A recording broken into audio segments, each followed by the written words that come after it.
بسم الله الرحمن الرحيم. الحمد لله رب العالمين، والصلاة والسلام على سيد المرسلين نبينا محمد وعلى آله وصحبه أجمعين. أما بعد، يقول الله عز وجل: يرفع الله الذين آمنوا منكم والذين أوتوا العلم درجات.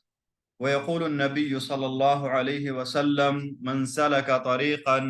يلتمس فيه علما سهل الله له به طريقا إلى الجنة. اللهم علمنا ما ينفعنا وانفعنا بما علمتنا وزدنا علما. احباب گرامی، آج کی اس تیسری نشست میں آپ کا خیر مقدم ہے۔ آج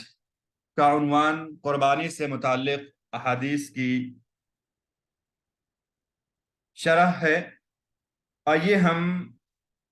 قربانی سے متعلق جو اہم احادیث ہیں ان کا مختصر معنی، مفہوم اور خلاصہ جانتے ہیں۔ احباب گرامی، آج ہمارے سامنے 4 حدیثیں ہیں، بلکہ 3 ہی حدیثیں ہیں جن میں ہم قربانی کا حکم جانیں گے، غیر مستطیع کے لیے قربانی کا کیا حکم ہے، قرض لے کر جانور خریدنے کے بارے میں کیا علماء کا قول ہے، اسی طرح سے قربانی افضل ہے یا صدقہ کر دیا جائے یہ افضل ہے، اس طرح سے ایک گھر والوں کے لیے کتنی قربانی جو ہے لازمی ہوگی، جانور کا عمر کیا ہوگا، جانور کے جو ہے عمر کیا ہوں گے، اور اس طرح سے جانور تعین کرنے کے بعد کیا احکام لازم آتے ہیں۔ اس طرح سے ہم ان عیوب کو جانیں گے جو عیوب قربانی کے جانور میں اگر پائے جائیں تو قربانی نہیں ہوگی، اور ایسے جو ہے عیوب کو بھی جانیں گے ہم جو اگر موجود ہوں تو قربانی کرنے میں کوئی حرج نہیں ہے، لیکن ان سے بہتر جانور لینا جو ہے انسان کے لیے زیادہ مناسب ہے۔ اس طرح سے ہم جانیں گے کہ قربانی جو ہے کن لوگوں کے حق میں مشروع ہے۔ اس طرح سے ہم جانیں گے کہ قربانی کے جانور میں جو ہے مذکر جانور ہو تو زیادہ افضل ہے یا مؤنث بھی جو ہے کر سکتے ہیں وغیرہ۔ اس طرح سے جو ہے سینگ والے جانور کی قربانی مستحب ہے یا بغیر سینگ والے کی۔ اس طرح سے قربانی کے جانور کا رنگ کیا ہونا چاہیے، اس طرح سے کون ذبح کرے گا، اس طرح سے اگر کوئی کئی جانور ذبح کر رہا ہے تو کب ذبح کرے گا، قربانی کرنے کا وقت کیا ہے، اور قربانی جو ہے کرنے کی جو سنت ہے یا قربانی کرنے کا جو طریقہ ہے وہ کیا ہے۔ یہ ساری چیزیں آج کے اس درس میں ہم جانیں گے۔ آج یہ جو ہے ہمارا تیسرا آن لائن پروگرام ہے۔ اللہ تعالیٰ سے دعا ہے کہ اللہ رب العالمین ہمیں اس طرح کے پروگراموں میں شریک ہو کر اس طرح کے پروگراموں سے مستفید ہونے کی توفیق عطا فرمائے۔ میرے بھائیوں، آج ہمارے سامنے جو سب سے پہلی حدیث ہے وہ بخاری اور مسلم شریف کی حدیث ہے۔ راوی حضرت انس رضی اللہ تعالیٰ عنہ کہتے ہیں کہ نبی صلی اللہ علیہ وسلم نے 2 سفید دھاری دار 2 سینگ والے مینڈھوں کی قربانی پیش کی۔ ضحى النبی صلی اللہ علیہ وسلم بکبشین املحین اقرنین، کہ آپ صلی اللہ علیہ وسلم نے 2 سفید دھاری دار 2 سینگ والے مینڈھوں کی قربانی کی۔ املحین 2 سفید دھاری دار، اور اقرنین 2 سینگ والے، اور کبش کا مطلب ہوتا ہے مینڈھا۔ آپ صلی اللہ علیہ وسلم نے 2 سفید دھاری دار سینگ والے مینڈھوں کی قربانی کی۔ میرے بھائیوں، یہ حدیث قربانی کی مشروعیت، اس کے حکم اور اس کے اہتمام پر ابھارنے کی دلیل ہے، کیونکہ نبی صلی اللہ علیہ وسلم اگر کوئی کام فرمانبرداری اور قربت کے طور پر کریں اور وہ آپ کے لیے خاص بھی نہ ہو تو وہ عمل آپ کی امت کے لیے بھی مستحب ہوتا ہے۔ قربانی ان مؤکدہ سنتوں میں سے ہے جن کا صاحب استطاعت مسلمان پر اپنی اور اپنے اہل خانہ اور فوجدگان کی طرف سے اہتمام کرنا چاہیے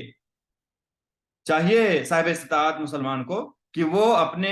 اور اپنے اہل خانہ جو زندہ ہیں، وہ بھی جو فوت ہو چکے ہیں، ان کی طرف سے بھی انسان قربانی کرے۔ مطلب یہ ہے کہ سب کو ثواب میں شریک کرے۔ لہذا صاحب استطاعت کو چاہیے کہ ان سب کو اللہ کے حکم کی بجاوری اور نبی صلی اللہ علیہ وسلم کی اقتداء کرتے ہوئے قربانی کے ثواب میں اپنے ساتھ شریک کرے، تاکہ سبھی اس اجر عظیم کا مستحق بن سکے۔ نبی کریم صلی اللہ علیہ وسلم اپنے اور اپنے اہل خانہ کی طرف سے قربانی کیا کرتے تھے،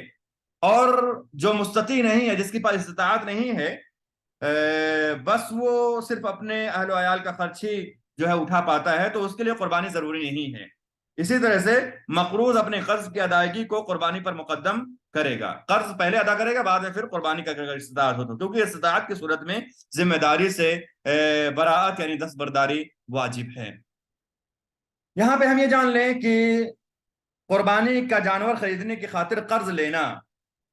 اس کا کیا حکم ہے؟ تو ہم جان لیں کہ اگر انسان کو قرض کے ادائیگی کی امید ہو، جیسے کسی کی تنخواہ وغیرہ آنے والی ہو، تو ایسا شخص قرض لے کر کے قربانی کرے گا، اور اگر قرض کی ادائیگی کی امید نہیں ہے تو قرض نہیں لے گا، تاکہ وہ اپنے اوپر کوئی ایسا بوجھ نہ اٹھا لے جو کہ اس جیسے کے لیے لازم نہیں ہے۔ میرے بھائیوں، ہم جانتے ہیں کہ قربانی میں ابراہیم علیہ السلام کی سنت زندہ ہوتی ہے، اسی طرح سے خون بہا کر اللہ کا قرب حاصل کیا جاتا ہے، اور قربانی کے ذریعے اپنے اہل خانہ اور فقراء کے لیے عید کے دن کشادگی کی جاتی ہے، رشتہ داروں اور پڑوسیوں کو ہدیہ دیا جاتا ہے قربانی کے گوشت سے۔ قربانی کا ذبح کرنا اسی قیمت کے صدقے سے افضل ہے۔ بعض لوگ جو اشکال پیش کرتے ہیں کہ قربانی کیوں کریں گے، قربانی کا جانور ذبح کرنے سے بہتر ہے کہ ہم جو ہے اس کی قیمت کو صدقہ کر دیں، تو میرے بھائیوں، ہم قربانی کریں اور اللہ تعالیٰ نے اور دیا تو صدقہ بھی کریں، لیکن قربانی اسلام کے شعائر میں سے ہے، اسلام کی علامتوں میں سے اس کا کرنا صاحب استطاعت کے لیے ضروری ہے۔ اس طرح کے جو شکوک و شبہات پیدا کہتے ہیں ان سے ہمیں دور رہنا چاہیے۔ اس بارے میں کوئی اختلاف نہیں ہے کہ اونٹ اور گائے میں 7 لوگ بطور مالک شریک ہو سکتے ہیں، 7 لوگ اونٹ اور گائے میں بطور مالک شریک ہو سکتے ہیں، اور اونٹ اور گائے کا 7واں حصہ ایک بکری کے برابر شمار ہو۔ رہی بات بکری کی، تو اس میں مالک ہونے کی حیثیت سے 2 یا زیادہ لوگوں کی شراکت درست نہیں ہے۔ ہاں، ثواب کے اندر شراکت جائز ہے، جیسا کہ ہم نے جان لیا ہے کہ شراکت جو ہے ثواب کے اندر ہم اپنے گھر والوں کو اور اپنے گھر والوں کے جو زندہ لوگ ہیں ان کو بھی، جو مردہ لوگ ہیں ان کو بھی، سب کو ثواب میں ہم شریک کریں، لیکن مالک ہونے کی حیثیت سے صرف ایک شخص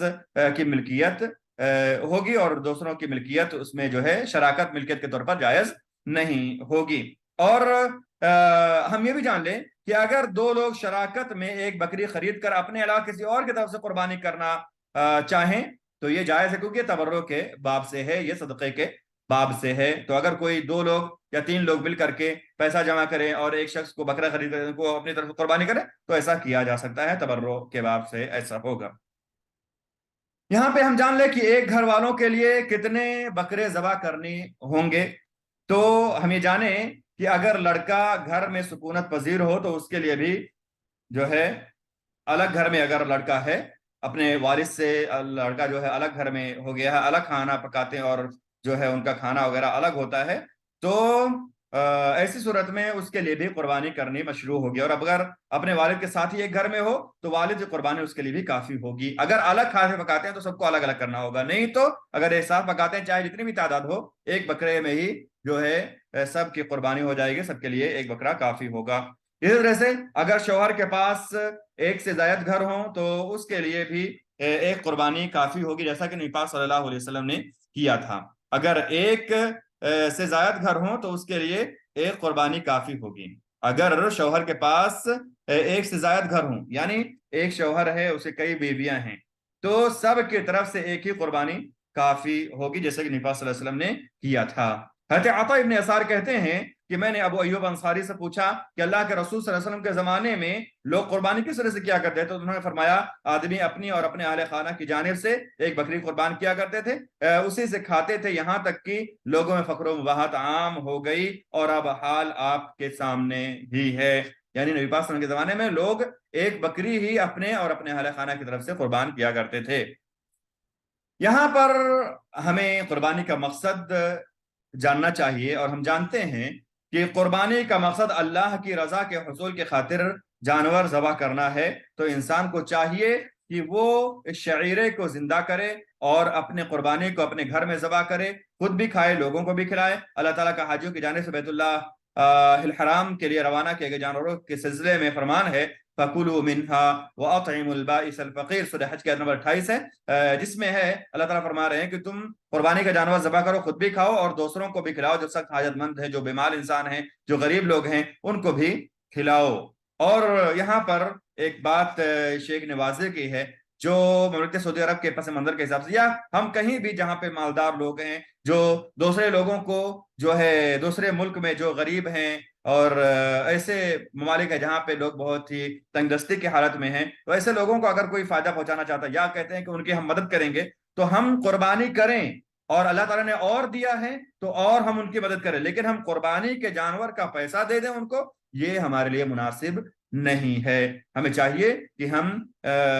اپنے طرف سے قربانی کریں، اور اللہ تعالیٰ نے اور دیا ہے تو اور ہم خوب خرچ کریں، لیکن ہم قربانی کے جانور کا پیسہ وہاں دے دو کہیں کہ وہ زیادہ حقدار ہیں، تو یہ اسلام کے شعیرے کو مٹانا ہوا، اور اسلام کے شعیرے کو اس طرح سے ختم کرنا لازم آئے گا۔ تو ہمیں چاہیے کہ ہم قربانی کریں، اور زیادہ اور پیسہ ہو تو ہم لوگوں کی مدد کریں، لیکن قربانی کرنا ضروری ہے۔ جو استطاعت والے ہیں وہ یہاں وہاں کا بہانہ کر کے اگر قربانی کو چھوڑنا چاہتے ہیں تو ان کے لیے ایسا کرنا درست نہیں ہے۔ یہاں پر ایک اور حدیث ہمارے سامنے ہے، حضرت جابر بن عبداللہ رضی اللہ عنہ روایت کہتے ہیں کہ اللہ کے رسول صلی اللہ علیہ وسلم نے ارشاد فرمایا، تم دانتا جانور ہی ذبح کرو، اگر ایسا کرنا مشکل ہو تو 6 ماہ کا بھیڑ ذبح کر دو۔ اس کی تخریج امام مسلم نے کی ہے۔ نبی صلی اللہ علیہ وسلم نے فرمایا، لا تذبحوا الا مسنہ الا ان يعصر علیکم فتذبحوا جذعة من الضأن، کہ تم دانتا جانور بس ذبح کرو، اور اگر ایسا کرنا مشکل ہو تو 6 ماہ کا بھیڑ ذبح کر دو۔ یہ حدیث اس بات پر دلیل ہے کہ قربانی کے درست ہونے کے لیے جانور کا شریعت میں معتبر عمر کو پہنچنا شرط ہے، جیسے کہ آپ صلی اللہ علیہ وسلم کا فرمان ہے، تم دانتا جانور ہی ذبح کرو، اور حدیث میں وارد لفظ مسنہ میم کے پیش اور سین کے زیر اور اس کے بعد تشدید کے ساتھ پڑھا جاتا ہے، جس کا معنی دانتا ہوا ہونا ہے، اور جزع اس سے کم عمر کا ہوتا ہے۔ لہٰذا اونٹ میں دانتا ہوا جانور 5 سال کا ہوتا ہے، اور گائے میں 2 سال کا، اور بکری میں 1 سال کا۔ اونٹ، گائے اور بکری میں بلا دانتا جانور قربان کرنا درست نہ ہوگا۔ بکری کے جنس میں صرف بھیڑ کا حکم علیحدہ ہے کہ اس کا جزا یعنی 6 ماہ پورا کر چکا بھیڑ قربان کرنا جائز ہے، اور حدیث کا ظاہری معنی یہی ہے کہ بھیڑ کے 6 ماہ کا بچہ دانتا جانور حاصل کرنے میں مشکل یا نہ ملنے یا اس کی قیمت نہ ہونے کی صورت میں ذبح کیا جا سکتا ہے، لیکن جمہور اہل علم نے اس حکم کو استحباب پر محمول کیا ہے، اور کہا ہے کہ بھیڑ میں سے 6 ماہ کا جانور دانتا ہوا جانور میسر ہونے کے باوجود بھی ذبح کیا جا سکتا ہے، دوسرے دلائل کی وجہ سے، جن کو جمع کرنے سے 6 ماہ کے بھیڑ کو ذبح کرنے کا جواز ملتا ہے۔ تو 6 ماہ کا بھیڑ ہم ذبح کر سکتے، چاہے ہم دانتا ہوا جانور حاصل کر سکتے ہوں یا نہ حاصل کر سکتے ہوں۔ یہ جانور جو ہے 6 ماہ کا بھیڑ ہم اس کو ذبح کر سکتے ہیں ہر صورت میں۔ حدیث سے ظاہر طور پر معلوم ہوتا ہے کہ جب نہ ملے یا اس کی استطاعت نہ ہو یا اس کے ڈھونڈنے میں مشکل ہو تب ہم کر سکتے ہیں، ایسا نہیں ہے، کیونکہ بہت سارے اور دلیلیں ہیں جو 6 ماہ کے بھیڑ کو ذبح کرنے کو جائز قرار دیتی ہیں، جن سے ان کے جواز کا جو ہے ہمیں سبق ملتا ہے، اس کے جواز کا حکم ہمیں حاصل ہوتا ہے۔ یہاں پر جانور کے تعین کر دینے کے بعد کیا احکام لازم آتے ہیں، یہاں پر آئیے ہم دیکھتے ہیں۔ شیخ عبداللہ صالح الفوزان حفظہ اللہ احادیث و ایام تشریق میں کہتے ہیں کہ جب انسان قربانے کا جانور خریدے اور اس کی تعین کر لے، چاہے بول کر جیسے یہ کہے کہ یہ قربانی کا جانور ہے، یا روزے عید اسے قربانی کی نیت سے ذبح کر کے، اگرچہ ذبح سے پہلے اس بارے میں کچھ نہ بولے۔ رہی بات قربانی کی نیت سے بلا تعین جانور خریدنے کی، تو اس بارے میں علماء کے مابین اختلاف پایا جاتا ہے۔ قربانی کے جانور کی تعین کے بعد کچھ احکام لازم آتے ہیں، جیسے اس کا بیچنا یا ہبہ کرنا جائز نہیں ہوگا، ایک طرح سے اس کا بدلنا بھی درست نہیں ہوگا، الا یہ کہ اس سے بہتر جانور سے بدلا جائے، اور تعین کرنے والے کی وفات کے صورت میں، تعین کرنے والے کے وفات کی صورت میں اس کی طرف سے ذبح کیا جائے گا، اور اس کے ورثہ کھانے، صدقہ کرنے یا تحفہ دینے میں اس سے قائم مقام ہوں گے۔ یعنی اگر ہم نے جانور تعین کر دی ہے تو نہ اس کا بیچنا جائز ہوگا، نہ اس کا بدلنا جائز ہوگا، نہ اس کا ہبہ کرنا جائز ہوگا، الا کہ کوئی شخص اس کو اس سے بہتر جانور سے بدل رہا ہو، اور اگر تعین جس نے کیا ہے اس کی وفات ہو گئی تو بھی اس کو ذبح کیا جائے گا، اور اس کے ورثہ کھانے میں یا تحفہ دینے میں یا صدقہ کرنے میں اس کے قائم مقام ہوں گے۔ اس کو ذبح ہی کیا جائے گا، اگر تعین کے بعد جو تعین کرنے والا ہے وہ فوت ہو گیا تو بھی اس کو ذبح کیا جائے گا، اور اس کے ورثہ اس کو کھائیں گے، صدقہ کریں گے، تحفہ دیں گے۔ اس طرح سے تعین کے بعد اگر جانور میں کوئی عیب آ جائے جس کے سبب اس کی قربانی جائز نہ ہو، جیسے واحد طور پر لنگڑانا، تو اس صورت میں اگر اس کی تفرید کے سبب ہے تو تندرست جانور سے اس کا بدلنا لازمی ہوگا، اور اگر اس کی تفرید وجہ نہ بنی ہو تو اسے ہی ذبح کیا جائے گا اور اسے قربانی جائز ہوگی۔ مطلب یہ ہے کہ اگر کوئی عیب آ جائے قربانی کے جانور کی تعین کے بعد، ایسا عیب جس کی قربانی جائز نہیں ہوتی ہے، جیسے لنگڑانے لگے واضح طور پر، اگر تفریط جو خریدنے والا ہے،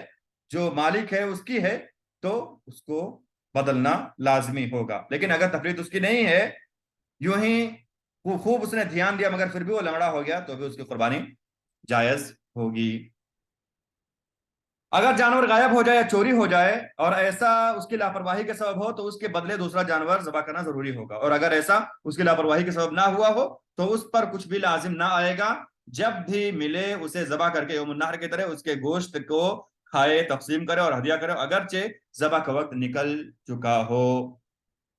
اس میں سے کسی بھی چیز کا بیچنا جائز نہیں ہوگا۔ اگر تعین کر لی ہے تو اس میں سے کسی چیز کا بیچنا جائز نہیں ہوگا، اور نہ ہی اس میں سے قصائی کو اجرت کے طور پر کچھ دیا جائے گا۔ ہاں، قربانی کا وہ گوشت جو اسے بطور ہدیہ یا صدقہ ملا ہو، تو اس میں سے اپنی منشا کے مطابق تصرف کا مکمل حق ہوگا جس کو وہ ہدیہ دیا گیا ہو، چاہے تو وہ ہدیہ کرے یا بیچے، کیونکہ اس کی مکمل ملکیت۔ لیکن جس نے اسے ہدیہ یا صدقہ دیا ہے، اس سے نہ فروخت کرے۔ یہ ہم نے جان لیا کہ قربانی کا جانور اگر ہم نے متعین کر دیا ہے تو اس پر کیا احکام لازم آتے ہیں۔ اب آئیے ہم وہ عیوب جانتے ہیں جو اگر قربانی کے جانور میں پائے جائیں تو قربانی درست نہ ہوگی۔ حضرت براء ابن عازب رضی اللہ تعالیٰ عنہ سے مروی ہے، کہتے ہیں کہ اللہ کے رسول صلی اللہ علیہ وسلم نے ارشاد فرمایا، 4 قسم کے جانور قربانی میں جائز نہیں۔ ایک روایت میں ہے کہ کافی نہیں۔ پھر جانور کی تفصیل، جو عیوب ہیں ان کی تفصیل بتاتے ہوئے نے فرمایا، کانا جس کا کانا پن واضح ہو، بیمار جس کی بیماری واضح ہو، لنگڑا جس کا لنگڑانا ظاہر ہو، اور کمزور جس میں گودا نہ ہو۔ اصحاب سنن اور احمد نے اس کی تخریج کی ہے، اور امام ترمذی نے کہا ہے کہ یہ حدیث حسن صحیح ہے۔ یہ حدیث ان 4 قسم کے جانوروں کے قربانی کے جائز ہونے پر دلیل ہے، کہ ناجائز ہونے پر دلیل ہے، کیونکہ ان میں ایسے عیب پائے جا رہے ہیں جو قربانی کے لیے درست نہیں ہے۔ یہ حدیث ان 4 قسم کے جانوروں کے قربانی کے ناجائز ہونے پر دلیل ہے، کیونکہ ان میں ایسے عیب پائے جا رہے ہیں جو قربانی کے لیے درست نہیں ہیں۔ اسی پر دوسرے عیب کو بھی قیاس کیا جائے گا جو اس کے برابر یا اس سے بڑھ کر ہوں گے، کیونکہ شریعت میں 2 ہم مثل چیزوں کو الگ اور 2 الگ چیزوں کو یکجا جو ہے شریعت 2 الگ چیزوں کو یکجا اور 2 ہم مثل چیزوں کو الگ نہیں کرتی ہے۔ یعنی اس حدیث میں میرے بھائیوں ان عیوب کا تذکرہ ہے جن میں جو عیوب اگر جانوروں میں پائے جائیں تو ان کی قربانی جائز نہیں ہوگی۔ پہلا عیب، ایسا کانا جانور جس کا کانا پن واضح ہو، یعنی وہ جانور جس کی آنکھ دھس گئی ہو یا باہر آ گئی ہو۔ اگر جانور کی آنکھ پہ سفیدی ہو صرف اور بالکل ختم نہ ہوا ہو، اس کی آنکھ بالکل ختم نہ ہوئی ہو، تو اس کی قربانی جائز ہوگی، کیونکہ اس کا کانا پن ظاہر نہیں ہے۔ کانے کے حکم میں اندھا بدرجہ اولا شامل ہوگا، اور وہ بھی قربانی کے لیے درست نہ ہوگا اگرچہ اس کی آنکھ دھسی نہ ہو، کیونکہ اندھا پن اسے اپنے ساتھیوں کے ساتھ چلنے سے مانے ہوگا اور وہ چرنے میں ان سے پیچھے رہ جائے گا۔ تو اندھا اور کانا جانور جو ہے یہ میرے بھائیوں قربانی کے لیے درست نہیں ہوں گے۔ دوسرا عیب جو اگر جانور میں پایا جائے تو اس کی قربانی درست نہیں ہوگی، وہ ہے ایسا جانور ہونا جو بیمار ہو اور اس کی بیماری بالکل واضح ہو۔ ایسا جانور جس پر بیماری کے آثار ظاہر ہوں، بہی طور کہ وہ سست رہے اور کھانا پانی چھوڑ دے، جو کہ اس کی کمزوری کا سبب بنے۔ انہی میں سے جرب یعنی کھجلی بھی ہے، جس سے گوشت اور چربی خراب ہو جاتا ہے اور بسا اوقات کھانے والے کے لیے نقصان دہ بھی ثابت ہوتا ہے۔ تو دوسرا عیب جو جانور میں پایا جائے تو اس کی قربانی نہیں ہوتی، وہ ہے بیمار ہونا جانور کا جس کی بیماری بالکل واضح ہو۔ اور تیسرا عیب ہے ایسا لنگڑا جانور ہونا جس کا لنگڑا پن ظاہر ہو۔ ضلع لنگڑے پن کے معنی میں ہے، ضلع یعنی ضا اور لام کے زبر کے ساتھ، غمز لہر کو کہتے ہیں۔ پس عرجہ وہ جانور جس کے چلتے وقت اس کے ہاتھ یا پیر میں پیدائشی طور پر یا بعد میں کسی بیماری کا سبب لہر نمایاں ہو، اور واضح لنگڑا پن کا مطلب ہے کہ اپنے ساتھیوں سے چلنے میں پیچھے رہ جائے۔ تو ایسا جانور اگر کوئی ہے تو اس کی بھی قربانی نہیں ہوگی۔ اسی کے ضمن میں کسی آفت کے سبب چلنے سے عاجز جانور بھی آئیں گے، کیونکہ یہ واضح لنگڑے جانور کی بنسبت بدرجہ اولا قربانی کے قابل نہیں ہوں گے۔ اسی طرح سے ایک ہاتھ یا ایک پیر کٹا جانور کا بھی حکم ہوگا، اس لیے کہ اس میں لنگڑے کے مقابلے زیادہ عیب ہے، اور اس میں سے تو پورا ایک مطلوبہ عضو ہی غائب ہے۔ چوتھا عیب وہ کمزور جانور جس میں گودا نہ ہو، لا تنقی یعنی لا نقی لہا، حدیث میں جو لفظ وارد ہے کہ والکثیرۃ التی لا تنقی، تو نون کے زیر اور قاف کے سکون کے ساتھ کا مطلب ہے جس میں کمزوری کے سبب گودا ہی نہ ہو۔ اس طرح کہ جانور کے گوشت بیشتر اوقات میں اچھا نہیں ہوتا ہے، اس طرح کے جانور کے گوشت بیشتر اوقات میں جو ہے اچھے نہیں ہوتے ہیں، اس طرح کے جانور کا گوشت بیشتر اوقات میں اچھا نہیں ہوتا۔ لہذا اگر عیب معمولی ہو تو اس کا اعتبار نہ ہوگا، کہ جیسے کہ اس کے آنکھ میں باریک سا نقطہ پایا جائے یا معمولی لنگڑا پن جس کے سبب جانور اپنے ساتھیوں سے پیچھے نہ رہ جاتا ہو، تو اس سے قربانی درست ہوگی۔ اسی طرح اس کمزور بکری کا بھی حکم ہے جو بالکل ہی کمزور نہ ہو۔ حدیث کا مفہوم تو اسی بات پر دلیل ہے کہ یہ چاروں اور اس جیسے عیب کے علاوہ دیگر عیوب قربانی کے لیے مانے نہ ہوں گے، کیونکہ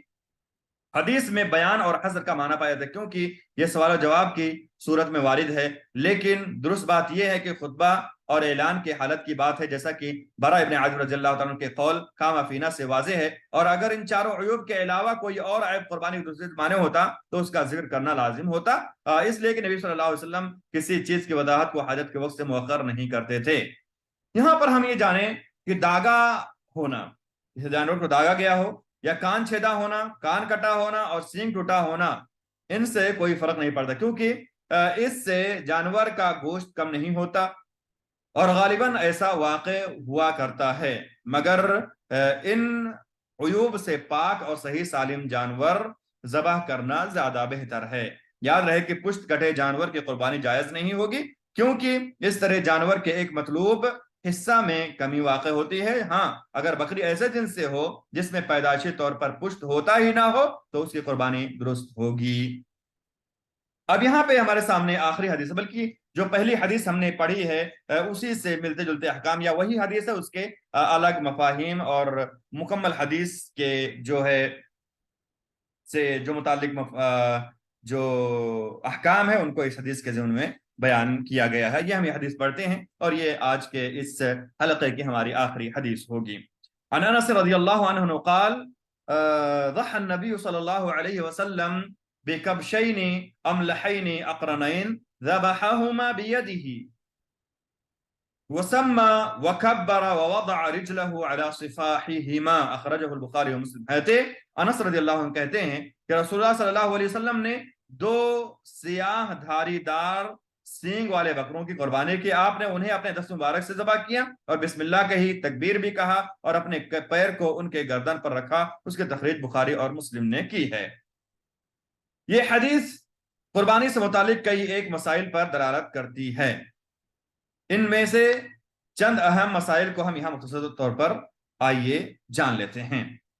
قربانی زندوں کے حق میں مشروع ہے، اس لیے کہ نبی صلی اللہ علیہ وسلم اور صحابہ کرام اپنے اور اپنے اہل خانہ کی طرف سے قربانی کیا کرتے تھے۔ رہی بات زندوں کے علاوہ میت کی جانب سے خاص قربانی کرنے کی، جیسا کہ بعض لوگ کرتے ہیں، تو اس کی کوئی اصل نہیں ہے، سوائے اس کے کہ وصیت کے سبب ایسا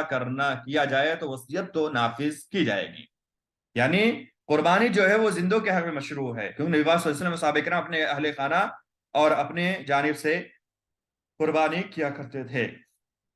رہی بات زندوں کے علاوہ میت کی جانب سے خاص قربانی کرنے کی، جیسا کہ بعض لوگ کرتے ہیں، تو اس کی کوئی اصل نہیں ہے، سوائے اس کے کہ کوئی وصیت کیا ہو تو وصیت نافذ کی جائے گی، لیکن خاص طور پہ یوں ہی قربانی میت کی طرف سے نہ کی جائے گی۔ قربانی میں مذکر جانور مؤنث کی بنسبت افضل ہے، کیونکہ اس کا گوشت زیادہ لذیذ ہوتا ہے، مگر مؤنث جانور کی قربانی بھی بالاجماع جائز ہے۔ بکری کی بھی قربانی ہم کر سکتے ہیں، یہ جائز ہے، لیکن جو مذکر جانور ہے، بکرا، خصی وغیرہ، تو اس کی قربانی جو ہے زیادہ افضل ہوگی۔ سینگ والے جانور کی قربانی مستحب ہے، اور یہ بغیر سینگ والے جانور سے افضل ہے، کیونکہ اس کے بدن میں قوت ہوتی ہے اور اس کا گوشت بھی زیادہ ہوتا ہے، لیکن بغیر سینگ والے جانور کی قربانی بھی بالاتفاق جائز ہے۔ اگر کسی جانور کو سینگ نہیں ہے پیدائشی طور پر تو اس کا جو ہے اس کی قربانی کر سکتے ہیں۔ اس کے بعد یہاں پہ ایک مسئلہ شیخ نے بیان کیا، وہ یہ ہے کہ قربانی کے جانور کا رنگ اور صفت کے اعتبار سے بہتر انتخاب کرنا مشروع ہے۔ بعین طور کی جانور موٹا اور اچھا ہو، ان میں املح سب سے بہتر ہے، جس سے مراد وہ جانور ہے جو خالص سفید ہو، جس کی سفیدی سیاہی سے زیادہ ہو، جو خالص سفید ہو یا سفیدی جو ہے وہ سیاہی سے زیادہ ہو۔ ایسا کرنا اللہ کے شعائر کے تعظیم کے باب سے، جیسا کہ فرمان والی تعالیٰ ہے ذالک ومن یعظم شعائر اللہ فانها من تقوی القلوب، سورہ حج کی آیت نمبر 32 ہے۔ اللہ تعالیٰ کا فرمان ہے والبدن جعلناها لكم من شعائر اللہ، یہ سورہ الحج کی 36 نمبر آیت ہے۔ لہذا بدن یعنی قربانی کے جانور کی تعظیم دراصل اللہ کے شاعر کی تعظیم ہے۔ ابن عباس رضی اللہ عنہ فرماتے ہیں کہ موٹے اچھے اور بڑے جانور کا انتخاب کرنا مراد ہے اللہ رب العالمین کے شاعر کی تعظیم کرنے سے۔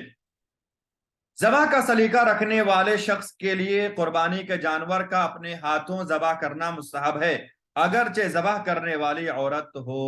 کیونکہ ذبح کرنا قربت ہے، اور اسی لیے صحابی نے تاکید کرتے ہوئے فرمایا ہے کہ آپ صلی اللہ علیہ وسلم نے ان کو اپنے ہاتھوں سے ذبح کیا، کیونکہ ذبح تو کیا ہی ہاتھ سے جاتا ہے۔ امام بخاری رحمہ اللہ فرماتے ہیں ابو موسیٰ اشعری رضی اللہ عنہ نے اپنی بیٹیوں کو اپنے ہاتھوں سے قربانی کرنے کا حکم دیا، لیکن اگر ذبح کرنے کا سلیقہ نہ ہو تو ذبح کے شروط کو جاننے والے کسی مسلمان شخص کو نائب بنا دے، اور ذبح کی جگہ خود بھی موجود ہو۔ نبی پاک صلی اللہ علیہ وسلم نے حجۃ الوداع کے موقع پر قربانی کے جانوروں کو ذبح کرنے کی خاطر حضرت علی رضی اللہ عنہ کو نائب بنایا تھا۔ اس طرح سے ایک مسئلہ یہاں پر اور ہے کہ جو شخص کئی جانور قربان کرنا چاہے اس کے لیے عید کے دن ہی ان کا ذبح کرنا افضل ہے، اور قربانی کے دیگر ایام میں تفریق بھی جائز ہے، اور ایسا کرنا مساکین کے لیے نفع بخش بھی ہے۔ اور اہل علم کے دو قول میں سے راجح قول کے مطابق ذبح کا سلسلہ 13ویں تاریخ کے اخیر تک جاری رہتا ہے۔ قربانی کرتے وقت بسم اللہ اور اللہ اکبر کہنا مشروع ہے، لہذا ذبح کرنے والے کو بسم اللہ اللہ اکبر کہنا چاہیے۔ بسم اللہ کہنا واجب ہے اور تکبیر یعنی اللہ اکبر کہنا مستحب ہے۔ اس سے زیادہ کچھ ثابت نہیں ہے سنت سے، اس سے زیادہ سنت سے کچھ بھی ثابت نہیں ہے سوائے قبولیت کی دعا کے، اس لیے کہ قبولیت کی دعا نبی پاک صلی اللہ علیہ وسلم میں ثابت ہے۔ اس موقع پر نبی پاک صلی اللہ علیہ وسلم میں درود پڑھنا بھی مشروع نہیں ہے، کیونکہ ایسا کرنا اس مقام کے لیے نامناسب ہے۔ بسم اللہ کا ذبح کے وقت کہنا ضروری ہے، اگر زیادہ وقفہ ہو جائے تو دہرایا جائے گا، سوائے اس کے کہ وقفہ ذبح کی تیاری اور چھری پکڑنے کے لیے ہو، اور بسم اللہ کا اعتبار اس جانور پر ہوگا جس کے ذبح کی نیت کی گئی ہو۔ اگر کسی بکرے پر بسم اللہ پڑھ کے اسے چھوڑ دے اور دوسری بکری ذبح کرنا چاہے تو پھر اس سے بسم اللہ دوبارہ پڑھنا ہوگا، لیکن ذبح کے آلہ کی تبدیلی سے بسم اللہ پر کوئی اثر نہ ہوگا۔ پھر بھائیوں، آج ہم نے یہ اہم حدیث جانے جن میں ہم نے 4 حدیثوں کو پڑھا، اور ہم نے جو قربانی سے متعلق اہم مسائل تھے ان کو جان لیا۔ اللہ تعالیٰ سے دعا ہے کہ اللہ رب العالمین ہمیں قربانی کے مسائل کو سمجھنے اور ان کو لوگوں میں عام کرنے کی، اور لوگوں کو ان پر عمل کی تلقین کرنے کی اللہ تعالیٰ ہمیں توفیق عطا فرمائے۔ اقول قولي هذا واستغفر الله لي ولكم ولسائر المسلمين من كل ذنب فاستغفروه انه هو التواب الغفور۔ السلام علیکم ورحمۃ اللہ وبرکاتہ، جزاکم اللہ خیرا۔